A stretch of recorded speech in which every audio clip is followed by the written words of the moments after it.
नमस्ते नमस्कार साथियों, जय हिंद। बीपीएससी सहायक शिक्षा विकास पदाधिकारी की जो एडी की जो परीक्षा हुई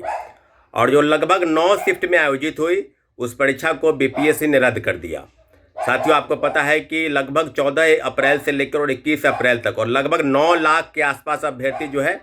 अप्लाई किए थे, फॉर्म अप्लाई किए थे और उन्होंने जो परीक्षा आवेदन दिया था। साथियों, पूरी तरीके से बीपीएससी और सरकार द्वारा जो परीक्षा ली जाती है उसमें लगभग सारी परीक्षाओं में लगभग गड़बड़ी सामने आ रही है। लेकिन अब जो खुलासा हुआ है, जो जांच चल रही है, उस जांच में खुलासा हुआ है कि बीपीएससी द्वारा आयोजित इस परीक्षा में पटना के 3 कोचिंग संस्थान की भूमिका संदिग्ध है और उनकी तलाश के लिए जो जो नाम बताए गए हैं, जो गिरफ्तारी हुई है लोगों की, उन्होंने जो नाम बताया है एसआईटी को, उनकी गिरफ्तारी के लिए लगातार छापेमारी चल रही है। साथियों, आज पहली बार नहीं है ये कोचिंग संस्थान के नाम बताए गए। इसके पहले भी मुझे लगता है कि 5-6 वर्षों में लगातार जो पेपर लीक हुए, चाहे बीएसएससी के पेपर लीक हो, चाहे बीपीएससी 67वीं पेपर लीक हो, उसमें भी एक कोचिंग संस्थान का नाम आया था, जो एक आईएएस अधिकारी भी है और पटना में एक बड़ा कोचिंग संस्थान भी चलाते थे। उनसे पूछताछ हुई परंतु आगे कोई उन पर कार्रवाई नहीं हुई और उल्टे वो गुजरात कैडर के आईएएस अधिकारी गुजरात चले गए। लगातार जाँच हुई, हुआ कुछ नहीं। तो जब जांच होती है कोई भी परीक्षा की तो कई कोचिंग संस्थान के नाम आते हैं, जैसा कि इस बार भी हुआ। पटना के 3 बड़े कोचिंग संस्थान के नाम सामने आए कि सॉल्वर गैंग के साथ जो बायोमेट्रिक सिस्टम है, उनके जो लोग हैं, जो गुर्गे हैं, उनके साथ आंसर की बनाने में इनकी भूमिका है और इनकी भूमिका की जाँच को लेकर एसआईटी लगातार छापेमारी चल रही है, जैसा कि अखबारों ने प्रमुखता से इस न्यूज़ को कवर किया है। तो साथियों, अब जो जाँच है कि वाकई में अगर कोचिंग संस्थान की भूमिका है तो उनका नाम भी सामने आना चाहिए, या जब उनको पुलिस गिरफ्त में ले ले तो पूरी तरीके से तहकीकात करके ले तो फिर उसका नाम जांच में आना चाहिए। तो बार बार 3-4 कोचिंग संस्थान के नाम तो आते हैं परंतु कार्रवाई नहीं होती है।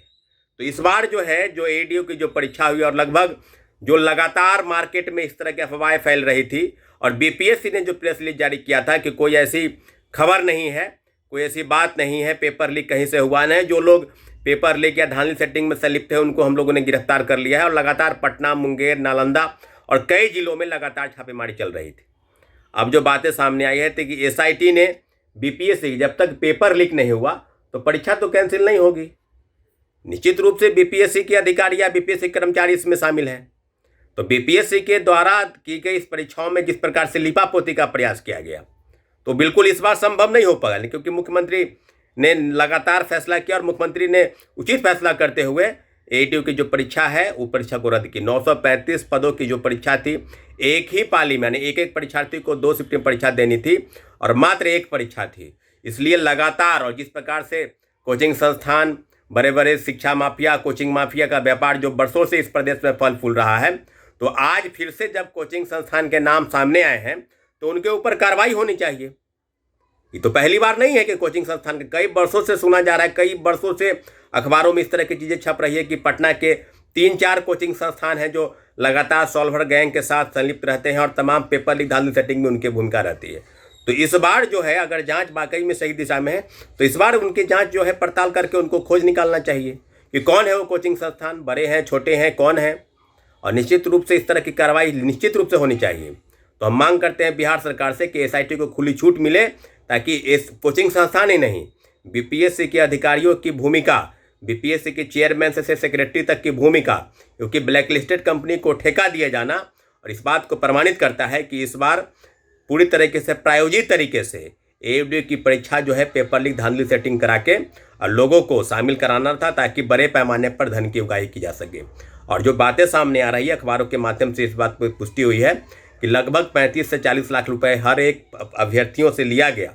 और पूरी तरीके से इस तरह की चीज़ें सामने आई है। तो कोचिंग संस्थान ही थे जो आंसर की, क्योंकि बिना आंसर की के तो सॉल्व होगा नहीं, और आंसर की बनाने में कोचिंग संस्थान के, पटना के कोचिंग संस्थान की भूमिका इस बात को सिद्ध करती है। तो अब जो जिस बात को लेकर एसआईटी लगातार